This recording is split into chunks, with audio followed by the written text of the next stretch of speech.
Als dieses Gehöft in Wettenberg im Landkreis Gießen errichtet wurde, tobte gerade die Französische Revolution. Mehr als 240 Jahre später steht Helge Hessler nun in dem Gebäude, das er für sich und seine Familie kernsaniert. Im Frühjahr nächsten Jahres sollen die Bauarbeiten beendet sein. Für uns war es irgendwann klar, dass wir keine Familie sind, die in ein klassisches Neubaugebiet ziehen möchten, sondern dass wir hier an dem alten Ortskern auch festhalten. Das Geld für den Umbau haben sie sich über einen Bausparvertrag mit Vorfinanzierung besorgt. Der erste Kredit hat einen Sollzins von 1,95% pro Jahr. Das Bauspardarlehen später 1,69%. Laufzeit der gesamten Finanzierung 30 Jahre. Sein Bankberater hat ihm dazu geraten, denn die Zinswende im vergangenen Jahr hat das Bauen zusätzlich verteuert. Mit dem Bausparmodell kann man sowas abfedern und kann dann auch lange Laufzeiten, wie im Fall beispielsweise bei Herrn Hessler, von der Laufzeit über insgesamt 30 Jahre strecken, was natürlich ein Riesenvorteil ist und damit über die gesamte Laufzeit der Finanzierung auch eine Sicherheit besteht. Diese Sicherheit bekommen Häuslebauer, die einen klassischen Baukredit nachfragen, immer seltener. Denn die Zeiten extrem niedriger Baufinanzierungskosten sind vorbei. Sank der Effektivzins für einen 10-jährigen Baukredit bis Anfang 2022 unter 1%, so klettert er seitdem steil nach oben, zwischenzeitlich auf knapp 4% im Durchschnitt. Die Zinsen für ein Bauspardarlehen liegen im Vergleich dazu aktuell bei unter 2%, niedriger als jene für einen Baukredit.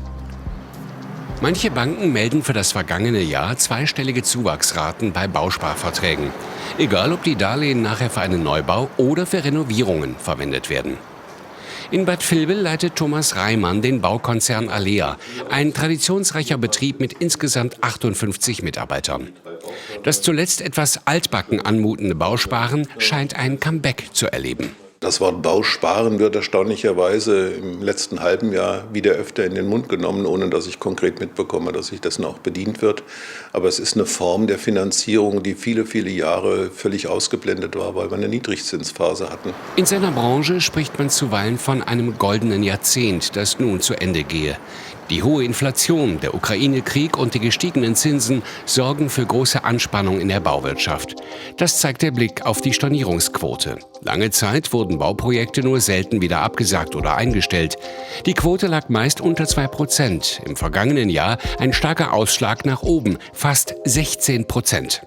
Die möglichen Investoren und Bauherren ziehen sich eigentlich nach einer anfänglichen Planung mit den Architekten dann aus den Projekten zurück, weil sie feststellen, dass sie nicht wissen, ob sie es tatsächlich packen, ob sie es finanzieren können, wo letztendlich der Endpreis über die gesamte Bauzeit liegt. Und das ist die große Unsicherheit dabei.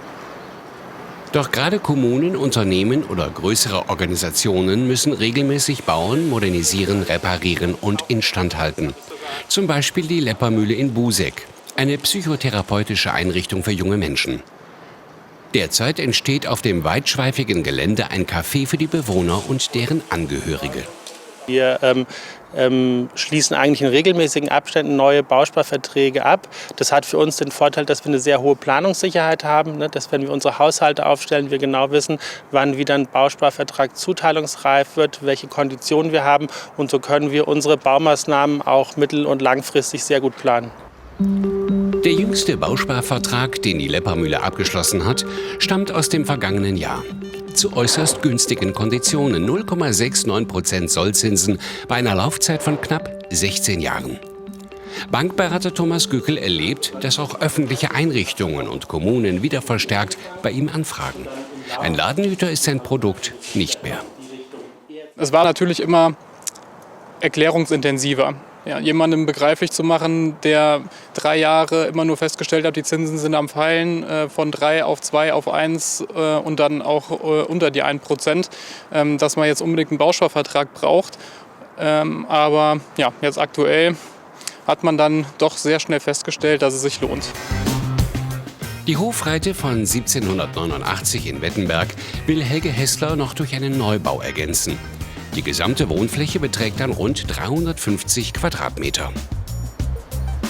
Die Vorfreude ist extrem groß. Bei meiner Frau natürlich noch viel, viel größer als bei mir.